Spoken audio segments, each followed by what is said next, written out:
Bonjour à tous, j'espère que vous allez bien, que vous avez la forme olympique. C'est Pierre de la chaîne Crazy Kid qui vous retrouve pour la toute première vidéo sur cette chaîne de 2023. C'est pourquoi je vous souhaite une excellente, une très bonne année 2023. Bonne année, bonne santé, beaucoup de bonnes maquettes, beaucoup de bonnes réussites dans vos maquettes et tout ce que vous faites.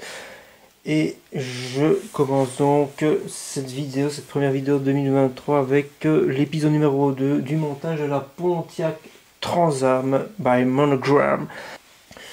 Alors la première étape, donc ça consistait à assembler ces différentes parties là. Vous voyez, ça c'est super sympa parce que une fois monté, on ne voit même plus qu'on a été mettre des hélices à l'intérieur, mais ça donne une ambiance très détaillée, très complète. Ça c'est super cool. Je trouve ça vraiment très sympa de la part de Monogram d'avoir fait ça. Donc tout ça avait été mis en primaire, tout ça avait été collé, monté, vous voyez. Et puis il faut venir le mettre sous le châssis. Donc c'est un petit peu difficile de montrer comme ça, mais en photo dans le montage du modèle terminé, vous verrez ça un peu plus dans le détail. Vous voyez, c'est cet endroit-là. Donc voilà, c'est très sympa. Il est relié ici, vous voyez, par cette pièce qui est ensuite reliée au moteur. Ici, il y a une autre pièce qui va être ajoutée une fois que la carrosserie aura été placée. Mais alors, c'est superbe, hein, c'est vraiment superbe. Regardez la taille du moteur. Vous avez vu ça, c'est énorme. C'est assez bien détaillé, très beau bloc moteur. Donc, tout ça a été passé avec de laque interactive Black Aérographe, laque interactive la sous-couche. Et puis voilà, hein, là en dessous j'ai mis de la couleur style de chez Mister Hobby. Parfois je mets des noirs mat, parfois je mets du style, ça dépend. Voilà, donc j'ai mis le H18 de chez Mister Hobby, divisé en 50-50 avec le leveling time. Au niveau de l'étape, des étapes suivantes, voilà, c'était tout le montage du moteur, comme vous pouvez le voir là. Il y avait quand même pas mal d'étapes parce qu'il y avait pas mal de pièces.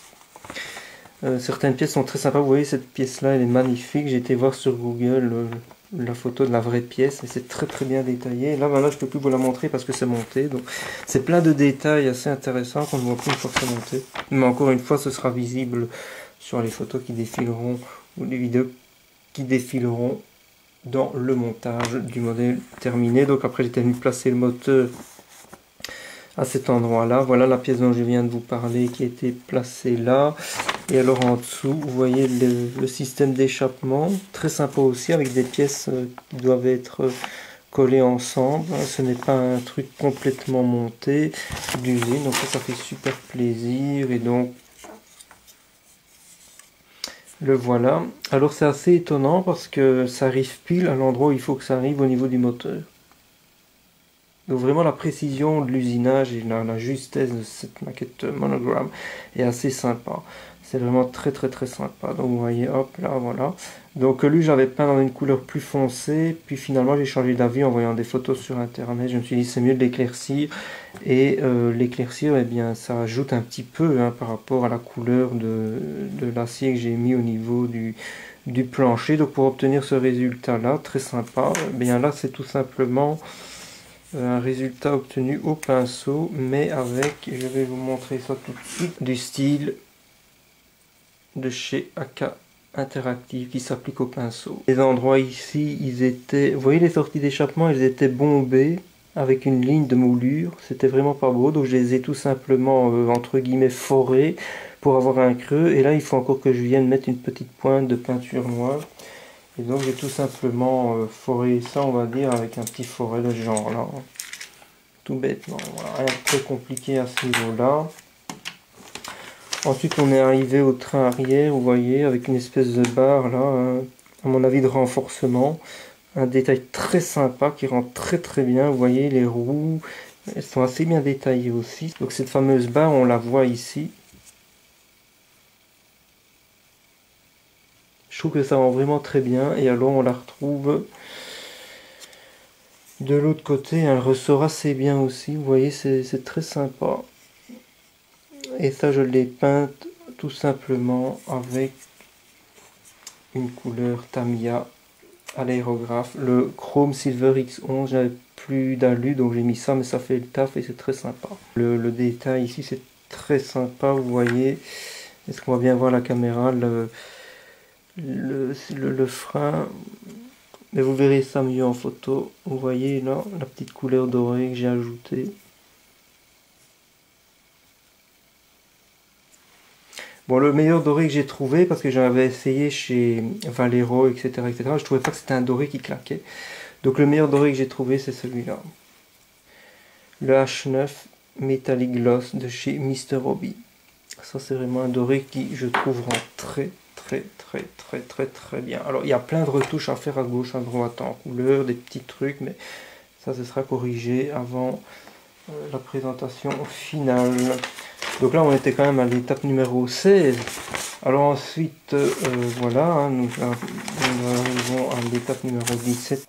De roulement avant avec les suspensions, tout ça est moulé séparément, il faut venir coller, donc c'est super sympa au niveau du détaillage. Voilà, monter les roues, etc., etc. Donc c'est toute cette partie là. Et encore une fois, c'est très bien moulé, c'est très bien foutu, c'est très sympa. En ce qui concerne les vitres, je n'ai encore pas touché puisqu'il faut d'abord faire la carrosserie. Alors ensuite je me suis attaqué à l'intérieur, vous voyez l'intérieur très sympa.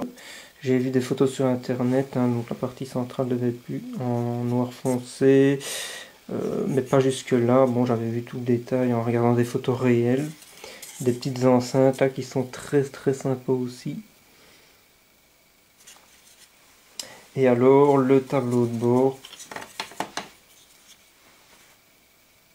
que je trouve bien foutu. Alors le noir pétant sur ce genre de trucs, ça ne va pas. En plus j'ai vu sur les photos réelles que ce n'est jamais vraiment le cas, donc je me suis débrouillé. Je n'avais pas vraiment de grille direct sous la main, donc j'ai pris ce que j'avais. J'ai tout bêtement mélangé du Tamiya, du Mr. Hobby pardon, H1 Gloss avec du Tamiya Black X1. J'ai mélangé les deux jusqu'à ce que j'obtienne le gris qui m'intéresse, et puis la mixture a été diluée en 50-50 avec du Leveling Thinner, et j'ai balancé tout ça à l'aérographe sur les parties qui m'intéressaient, puisque je devais aussi en utiliser pour d'autres parties de la voiture, donc c'est vraiment magnifique.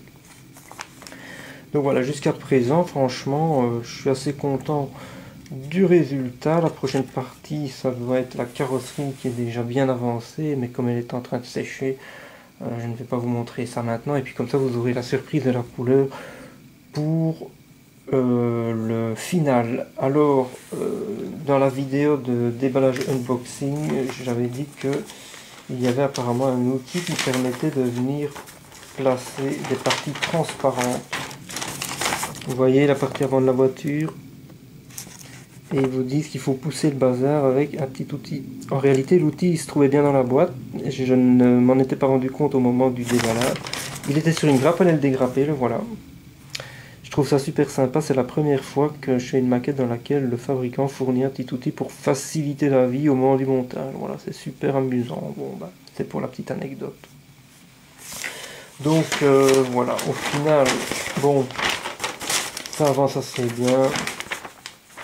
Vous voyez, les prochaines étapes, ce sera de mettre donc la baignoire dans la voiture, après avoir mis évidemment les vitres, et puis la carrosserie sur tout le reste.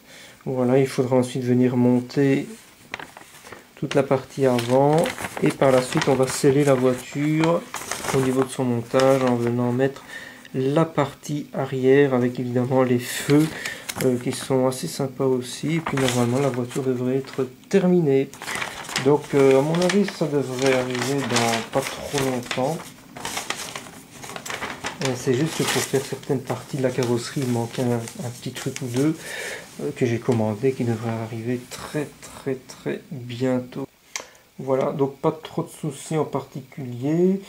Si ce n'est que lors du montage à blanc de la carrosserie, j'ai quand même remarqué qu'il y a un truc assez compliqué, qu'à mon avis ça ne va pas être évident à coller. Il va falloir faire preuve de patience, parce que j'ai remarqué que ça ne tombait pas très juste.